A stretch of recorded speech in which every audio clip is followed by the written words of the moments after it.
So what we have here is a blend door actuator failure. 2016 Nissan Frontier. You'll see didn't remove the entire dash like a lot of videos suggest. I did see where somebody in a comment or a forum mentioned about removing the glove box and the airbag. Being able to reach back here to, let me see here where my flashlight is. As you can see here, I had to remove a few different things, but with relatively small hands, average I guess, I don't know, you can, there we go, get to the blend door actuator. That's where that piece of foam is. But I think that's the heater core. You can get to it there. I did remove this piece here, this grounding wire for the wiring, to be able to get my right hand back through there. And that's for one screw, and then the other screw I had to get my left hand through this side here. So through here and through here. I recommend small ratchet. A lot of this I was able to get done with this. I think this is a 5.5 inch. However, a ratchet, here it is. It's so small. I think this is 4 for the actual blend door actuator piece. 2 screws here and here. I did have to use this, and it is a 5.5 millimeter 6-point. So some of these screws I've got a fine tooth socket. It just would not work. Only the 6-point. Now, I'm not much of a mechanic. I'm a DIYer myself. So I'm sure those type of screws, bolts that I was attaching these to, just you had to use a 6-point, but this is a like 90 tooth, I think, fine tooth ratchet. As you can see there, it does articulate, which is nice. But this is what I had to use. Now, if you got an old ratchet and a grinder, you could probably cut one down the side. I'm going to try to video me putting this all back together and then play it in reverse so that you can use it as a reference, because honestly it was my first time and I didn't want you to have to hear all the choice words and throwing riches, because this was very difficult. Some of these screws that I had to get to, I had to use this to get to, which is a bit driver and a screwdriver P2 side. I thought I could use this, but nope. Had to use this, and even an offset ratcheting wrench for the airbag. These two right here, the airbag screw holes. But there are also, which was really difficult, 4 of these things. This copper that were up here, here, here, here. Now the first 2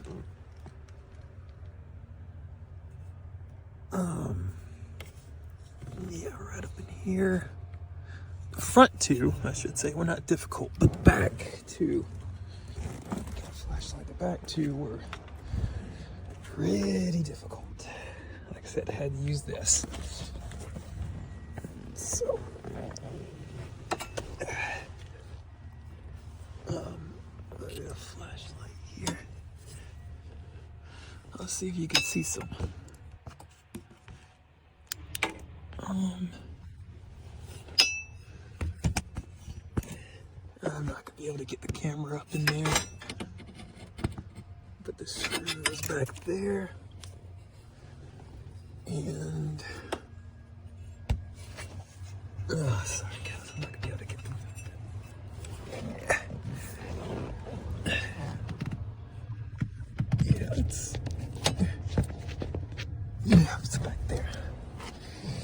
Yeah, my phone's not gonna make it back there. But yeah, so I'm gonna go ahead and get this all back together. I'm gonna try to get it on video for you.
Alright, so the job's complete.